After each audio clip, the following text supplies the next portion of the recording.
지금 당장 원전을 지어야 한다면 한국이 가장 합리적인 선택이다. 기후 위기와 AI 시대, 전 세계가 전력난으로 고민할 때 블룸버그 NEF는 단호하게 말했습니다. 세계적 에너지 전문 기관의 이 평가를 들었을 때 저는 한국의 원자력 산업을 직접 취재해보기로 마음먹었습니다. 저는 블룸버그 에너지 부문 수석 특파원 마이클 윌슨입니다. 30년간 세계 각국의 에너지 산업을 취재해왔지만 최근 한국에서 본 광경은 저를 완전히 압도했습니다. 경남 창원에 있는 두산 에너빌리티 공장을 처음 방문했을 때의 충격을 아직도 잊을 수 없습니다.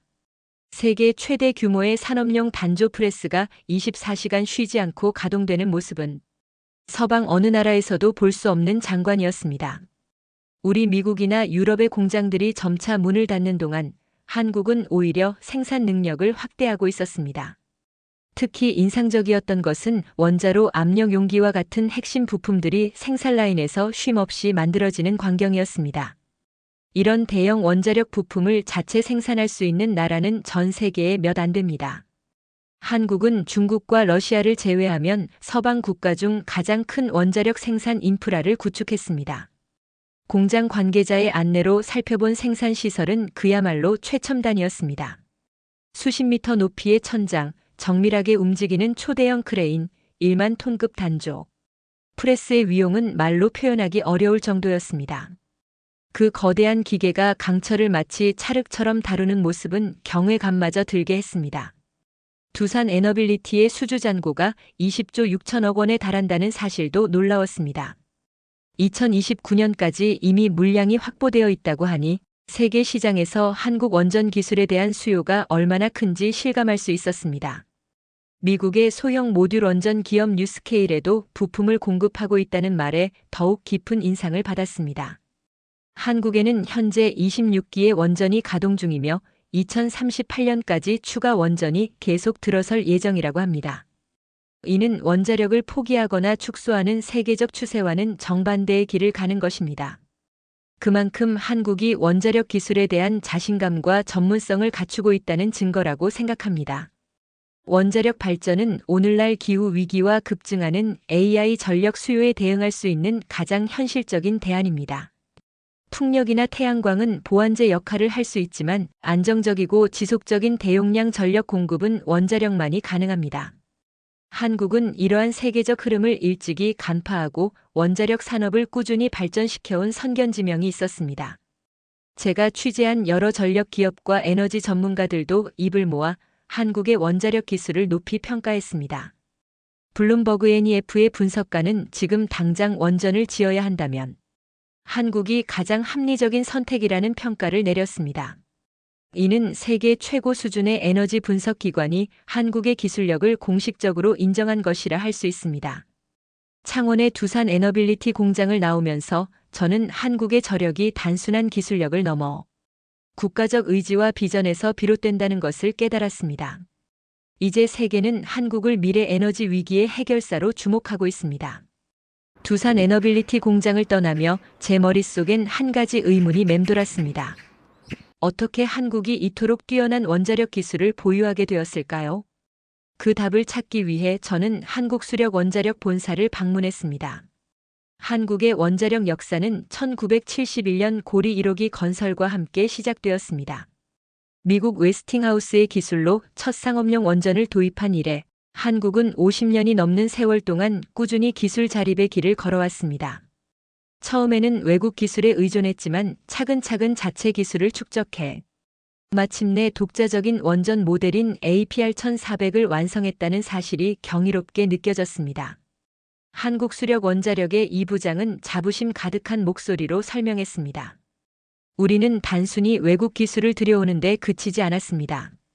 설계부터 건설, 운영, 유지보수에 이르기까지 전 과정의 기술을 습득하고 개선했습니다. 가장 인상적이었던 것은 유럽 전력 사업 자요구 기구로부터 설계 인증을 받은 점이었습니다. 이는 한국 원전 기술이 세계 최고 수준의 안전성과 효율성을 갖추었음을 국제적으로 인정받은 증거였습니다. 미국, 프랑스와 같은 원자력 선진국들과 어깨를 나란히 하게 된 것입니다. 원전 설계도를 살펴보며 기술 발전의 역사를 확인할 수 있었습니다. 초기 모델에서 APR 1400에 이르기까지 한국은 끊임없이 안전성과 효율성을 높여왔습니다. 특히 후쿠시마 사고 이후에는 중대 사고 대응 설비를 대폭 강화했다고 합니다. 자연재해에도 끄떡없는 견고한 설계가 인상적이었습니다. 한국의 원자력 기술자들은 외국 기술을 단순히 모방하는 데 그치지 않았습니다. 끊임없는 연구개발을 통해 더 나은 기술을 창출해냈습니다. 원전 건설 기간을 단축하고 비용을 절감하는 혁신적인 공법들은 세계 어디에서도 찾아보기 힘든 한국만의 강점이었습니다. 원자력 연구원에서 만난 김 박사는 우리 기술자들은 문제가 생기면 포기하지 않고 반드시 해결책을 찾아냅니다. 이런 끈기와 집념이 한국 원자력의 저력입니다라고 말했습니다. 그의 말에서 한국인 특유의 해낼 수 있다는 정신이 느껴졌습니다. 반세기에 걸친 기술 자립의 여정은 결코 순탄치 않았을 것입니다. 수많은 시행착오와 도전, 그리고 그것을 극복한 한국 엔지니어들의 노력이 오늘날의 성과를 이루어냈습니다. 미국, 프랑스, 일본 등 원자력 선진국들이 수십 년간 쌓아온 기술을 한국이 짧은 시간 안에 따라잡고 때로는 뛰어넘는 기적을 이룬 것입니다. 원자력 기술 자립은 단순한 산업적 성취를 넘어 국가적 자긍심의 상징이 되었습니다. 한국의 기술자들이 흘린 땀과 열정은 오늘날 세계가 주목하는 한국 원자력의 밑거름이 되었음을 깊이 느낄 수 있었습니다. 이러한 기술 자립의 정신은 팀 코리아라는 또 다른 경쟁력의 원천으로 이어지고 있었습니다. 기술 자립의 정신을 이어받아 한국 원자력 산업의 또 다른 핵심 경쟁력인 팀 코리아 모델을 살펴보기 위해 산업통상자원부를 찾았습니다. 이곳에서 원전 수출을 총괄하는 태스크포스 팀을 만났습니다. 팀 코리아는 단순한 구호가 아닌 실질적인 협력 체계였습니다. 한국전력, 한국수력원자력, 두산에너빌리티, 현대건설 등 발전사, 건설사, 부품사들이 유기적으로 협력하고 여기에 금융기관과 정부가 함께 움직이는 국가적 시스템이었습니다. 서양의 개인주의적 기업 문화에서는 상상하기 힘든 일이었습니다. 박 국장은 자랑스럽게 설명했습니다. 우리는 국가 단위로 움직입니다. 고객국에 일관된 메시지를 전달하고 단일 창구를 통해 모든 것을 해결합니다. 이것이 바로 한국의 강점입니다. 특히 인상적이었던 것은 민관 협력의 긴밀함이었습니다. 정부가 양자 외교를 통해 문을 열면 기업들이 기술력으로 승부하고 금융기관이 자금 조달 방안을 제시하는 완벽한 삼각편대를 이루고 있었습니다. 세계 어느 나라도 이런 체계적인 협력 모델을 갖추지 못했습니다. 회의실 벽에 걸린 대형 지도에는 전 세계 원전 시장 현황이 상세히 표시되어 있었습니다. 각 국가별 진출 전략과 경쟁사 분석, 맞춤형 제안서까지 철저히 준비되어 있었습니다. 한국이 왜 체코와 UAE 수주에 성공했는지 그 이유를 알 수 있었습니다. 에너지 컨설팅 회사 레디언트 에너지그룹의 대표는 이렇게 평가했습니다. 한국은 국가 차원의 원스톱 서비스를 제공합니다. 발주국 입장에서는 이보다 더 편리할 수 없습니다. 서방 기업들이 각자 도생하며 때로는 경쟁하는 것과 달리 한국은 하나의 목소리로 말하고 행동했습니다. 팀 코리아의 힘은 단순한 조직 구조를 넘어 한국인 특유의 단결력과 협동심에서 비롯되었습니다. 개인의 성과보다 공동의 목표를 우선시하는 문화가 국제 경쟁에서 큰 무기가 되었습니다. 서구의 개인주의 문화에서는 찾아보기 힘든 모습이었습니다. 한전 해외사업처 이 부장의 말이 인상적이었습니다. 우리는 밤샘 작업도 마다하지 않습니다. 국가의 명예가 걸린 일이니까요. 이러한 헌신적인 태도는 단순한 비즈니스를 넘어 국가적 사명감에서 비롯된 것임을 느낄 수 있었습니다. 팀 코리아 모델의 효과는 수치로도 증명되었습니다. 한국은 2009년 UAE 바라카 원전 수주를 시작으로 2023년에는 체코 두코바니 원전 사업 우선 협상 대상자로 선정되었습니다. 세계 최대 원자력 기업인 프랑스 EDF를 제치고 거둔 쾌거였습니다. 가장 놀라웠던 점은 모든 기관이 마치 하나의 회사처럼 움직인다는 것이었습니다. 국가 간 경쟁에서 우위를 점하기 위해 한국은 개인과 조직의 이기심을 넘어 하나로 뭉쳤습니다. 이러한 단결력이 바로 UAE 바라카 원전이라는 세계적 성공 사례를 만들어낸 원동력이었습니다. 팀 코리아의 단결된 모습에 감명받은 저는 그들의 최대 성공 사례인 UAE 바라카 원전 프로젝트에 대해 더 알아보기로 했습니다. 현대건설 원자력 사업부를 방문한 저는 바라카 원전 건설을 직접 지휘했던 안찬호 실장을 만났습니다. 안 실장의 사무실 벽에는 바라카 원전의 대형 사진들이 걸려 있었습니다. 메마른 아랍의 사막 한가운데 우뚝 선 4개의 원자로 건물은 마치 과학소설 속 미래도시처럼 보였습니다. 2009년 수주해 2023년 완공한 이 프로젝트는 한국 원자력 산업의 위대한 이정표였습니다. 안 실장은 처음 프로젝트를 시작할 때를 회상했습니다. 처음에는 많은 이들이 회의적이었습니다. 세계의 원전 역사를 보면 대부분의 프로젝트가 일정과 예산을 초과하는 것이 일반적이었으니까요. 그러나 한국은 불가능해 보이는 도전을 기어코 해냈습니다. 바라카 원전의 성공 비결을 물었을 때 안 실장은 한국식 방식을 강조했습니다. 우리는 한국에서 검증된 공법과 시스템을 그대로 적용했습니다. 현지화에 지나치게 매달리지 않고 우리의 강점을 발휘했지요. 이러한 자신감이 결국 성공의 열쇠였습니다. 가장 놀라운 점은 바라카 원전이 일정대로 완공되었다는 사실이었습니다. 통상 원전 건설은 수년씩 지연되는 것이 당연시되는 산업입니다. 영국의 힌클리 포인트 C 원전은 11년 이상 지연되었고 미국의 보글 원전도 6년 넘게 지연된 반면 바라카 원전은 계약 일정을 준수했습니다.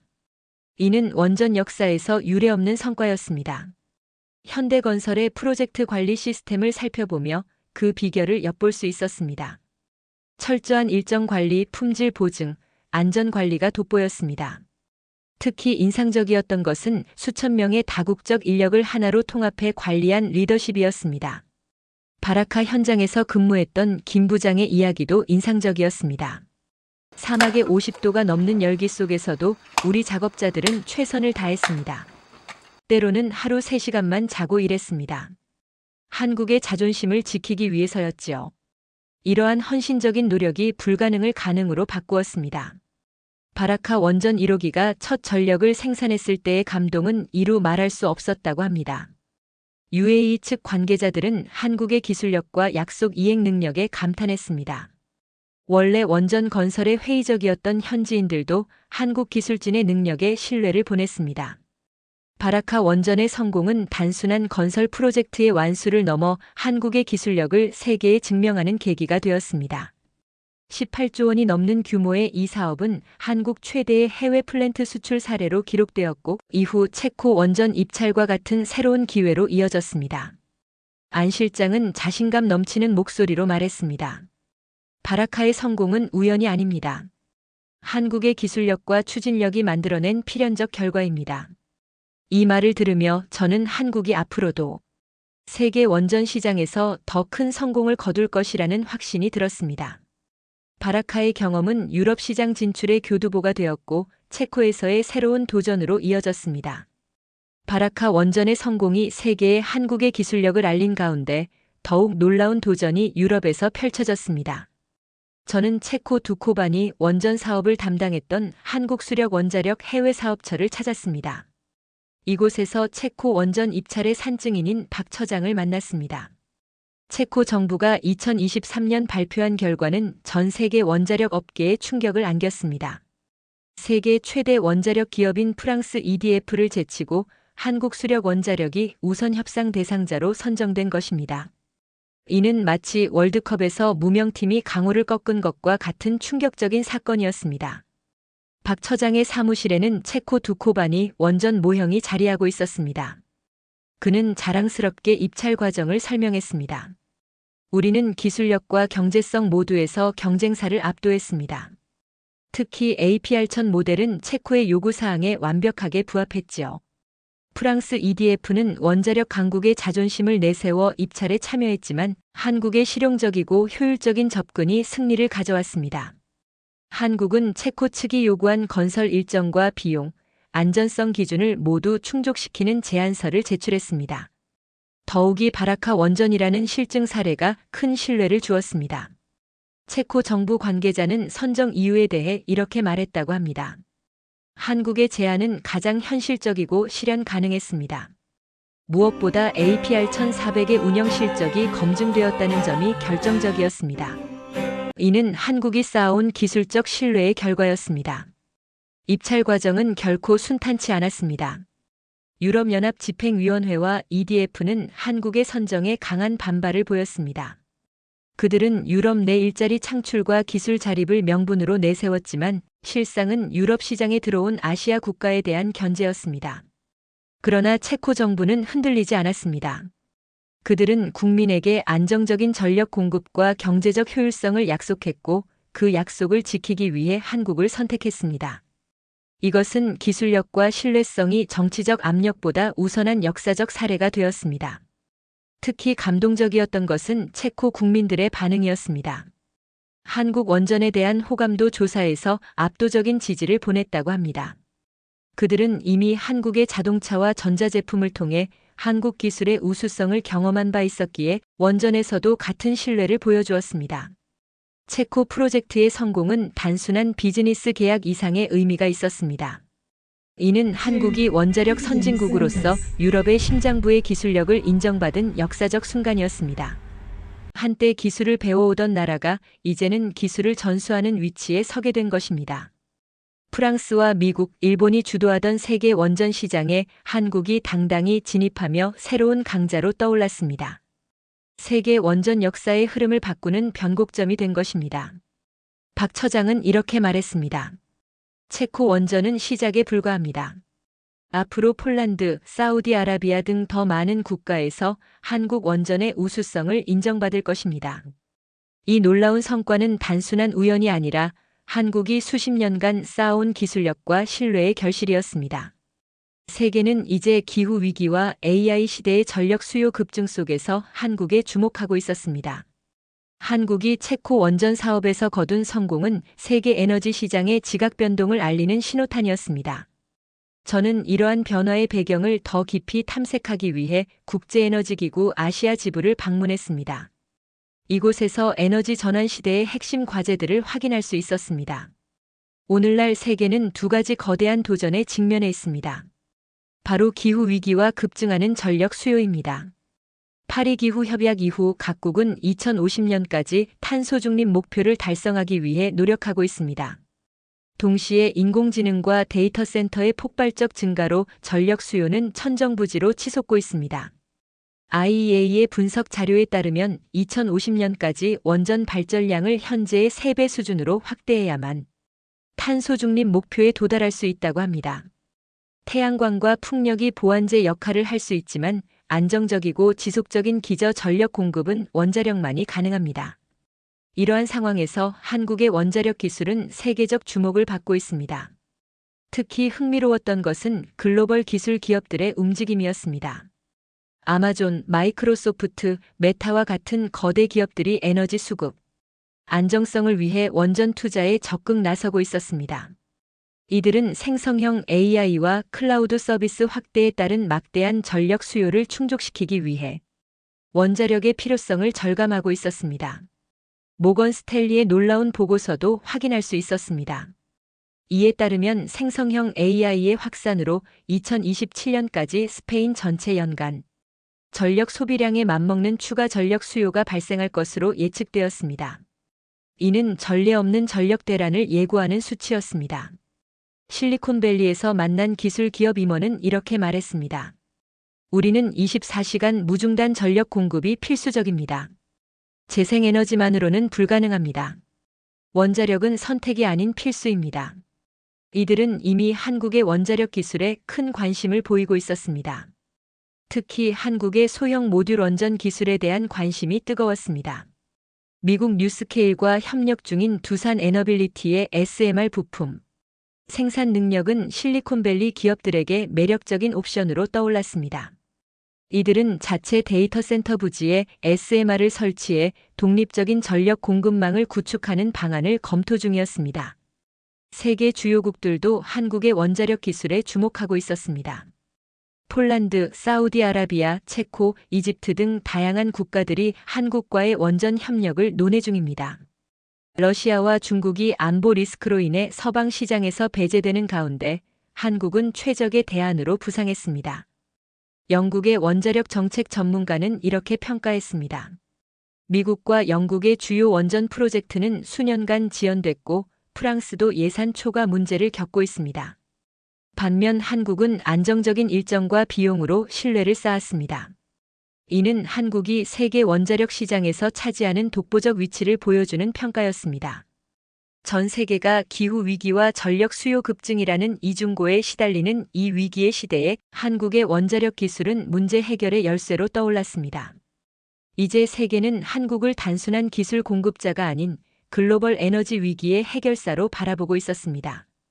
그리고 그 인정은 세계적 권위의 에너지 분석 기관에서도 공식적으로 확인되었습니다.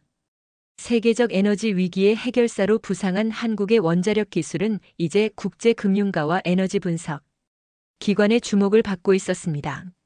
저는 세계 최고의 금융 미디어 중 하나인 블룸버그 본사를 방문해 에너지 부문 수석 애널리스트와 만났습니다. 그곳에서 한국 원자력 산업에 대한 깊이 있는 분석을 접할 수 있었습니다. 블룸버그 본사 회의실에 걸린 대형 모니터에는 세계 각국의 원전 건설 현황과 비용, 일정 준수율 등이 상세히 표시되어 있었습니다. 그리고 모든 지표에서 한국은 최상위권을 차지하고 있었습니다. 건설 비용 효율성, 일정 준수, 안전성, 기술, 신뢰도 등 거의 모든 부문에서 한국은 미국, 프랑스, 일본을 압도하고 있었습니다. 블룸버그 NEF의 수석 애널리스트 존스는 놀라운 평가를 내렸습니다. 우리는 전 세계 원전 건설 사례를 철저히 분석했습니다. 그 결과 한 가지 명확한 결론에 도달했습니다. 지금 당장 원전을 지어야 한다면 한국이 가장 합리적인 선택입니다. 이 평가는 단순한 칭찬이 아닌 방대한 데이터에 기반한 객관적 분석이었습니다. 블룸버그 NEF는 세계 에너지 산업을 분석하는 최고 권위의 기관으로 이들의 평가는 국제 투자자들의 의사결정에 결정적 영향을 미칩니다. 한국이 이러한 평가를 받았다는 것은 실로 대단한 성과였습니다.